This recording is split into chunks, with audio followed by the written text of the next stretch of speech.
Meski belum lama memimpin Jakarta, pasangan Jokowi-Ahok telah membuat banyak gebrakan.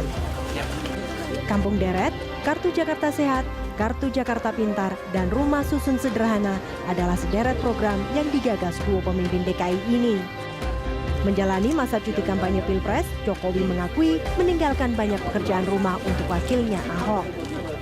Sejumlah proyek besar seperti penanganan banjir dan monorel hingga kini memang masih belum terselesaikan.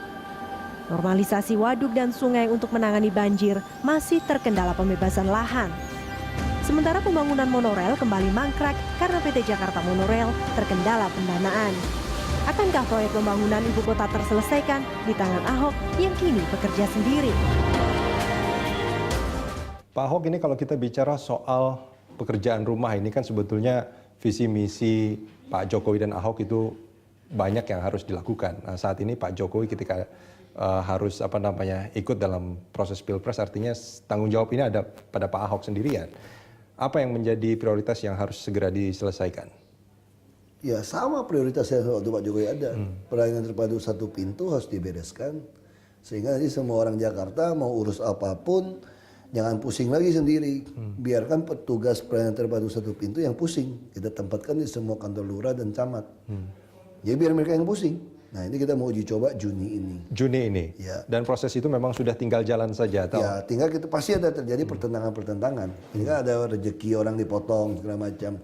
Ya itu aja. Sebenarnya Jakarta jauh lebih gampang dari kami pertama kali masuk Jakarta. Orang kan menuduh kami naif kan. Karena kelihatan kok Jakarta gitu berat, kok kalian santai-santai aja. Kayaknya ini tahu apa nggak tahu kan kira-kira gitu waktu kampanye kan. Apalagi begitu. Dari daerah gitu kan. Persepsi orang begitu kan. Sedangkan kami melihat Jakarta berbeda dengan daerah. Kalau di daerah semua persoalan itu hampir tidak ada kajian. Solusi apalagi. Masalahnya apa aja kita tidak tahu. Sesungguhnya tidak tahu. Tapi kalau di Jakarta semua kajian lengkap. Kajian masalah, kajian solusi. Tinggal dilihat di lapangan benar nggak, masih berlaku nggak. Kalau gitu benar masih berlaku, kita yakin eksekusi. Kita ambil keputusan. Nah itu yang dilakukan Pak Jokowi. Jadi Pak Jokowi waktu turun ke lapangan tuh dia udah tahu nih, ini ada masalah ini nih. Benar nggak masalahnya seperti itu? Dites di lapangan. Begitu tes benar, balik ngomong-ngomong, kerjakan. Ya udah saya langsung, kan eksekusi kan tidak bisa bilang iya. Ya kan mesti gerakin orang eselon 2, 3, 4. Untuk melaksanakan kan. Nah saya langsung jaga gawang. Nah kalau sekarang udah jalan 1,5 tahun, hampir 2 tahun ini, hampir semua persoalan yang sudah kami tahu, termasuk solusinya, itu sudah ditinjau di lapangan. Udah kayak perang aja nih. Titik-titik di lapangan kita udah punya sekarang. Ya sekarang sudah tinggal. Kelemahan-kelemahannya juga sudah terbaca kita udah sebenarnya. tahu kajiannya benar apa enggak, masih sesuai atau tidak, udah tahu semua. Baik. Jadi lain halnya kalau waktu baru mulai tidak ada Pak Jokowi, tentu pertanyaan buat saya jadi masalah gitu loh. Anda baginya bagaimana? Kalau hari ini Anda tanya kepada saya sudah nggak ada masalah. Sudah dicek ke lapangan dari Pak Jokowi kok semua pelosok sudah datang. Artinya ini memang betul-betul tinggal dilaksanakan. Itu dilaksanakan. pasukan komando kan, tinggal saya eksekusi menjaga semua akan lakukan dengan baik. Nah itu yang bulan Juni itu, di tiap kelurahan akan dilaksanakan? Iya, sama camat. Ke kelurahan dan kecamatan akan ada semacam pilot project atau 314 kantor dan itu akan kami buka. Jadi bayangin secara bersamaan. di Jakarta mana ada bank yang cabangnya sampai 314? Mana ada? Nah kita punya kantor begitu banyak, silakan Anda datang saja ke kantor terdekat. Itu untuk pelayanan satu pintu? Semua urusan. Semua urusan Anda administrasi. Anda mau datang aja udah, kita nggak mau pusing. Nah, kalau itu kaitannya dengan pelayanan administratif Pak Ahok. Tapi pelayanan Jakarta, permasalahan Jakarta ini kan orang banyak kenal soal kemacetan. Ya sama. Soal banjir segala macam. Nah ini bagaimana? Semua sungai itu tidak pernah dikeruk lebih dari 30-40 tahun. Kenapa? Karena jalan inspeksi sungai yang 7,5 sampai 15 meter dibangun dari Belanda, kiri kanan sungai, bukan hanya diduduki orang, badan sungai pun dibuat rumah. Ini Jakarta kan. Ya udah gampang kalau gitu. Semua sungai harus dilakukan normalisasi. Berarti semua rumah-rumah liar di pinggir sungai harus kita gusur.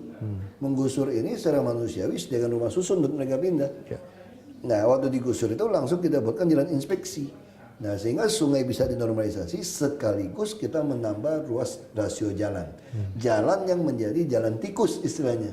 Bayangkan Jakarta ada 13 sungai utama, ada banjir kanal barat, banjir kanal timur, Dan kita ada 800 sungai penghubung. Nah, kalau itu semua ada jalannya, itu satu jalan alternatif untuk mengurai kemacetan. Ya, tentu di samping kita harus menambah underpass, flyover, layang ataupun lewat terowongan untuk kereta api supaya kereta api bisa menambah tiap 1 menit bisa ada 1 kereta api lewat. Tidak harus ada palang pintu nantinya bisa langsung lewat. Iya, tapi tetap nggak bisa dihindari karena orang Jakarta kan banyak sekali yang membuat jalan terobosan yang liar kan.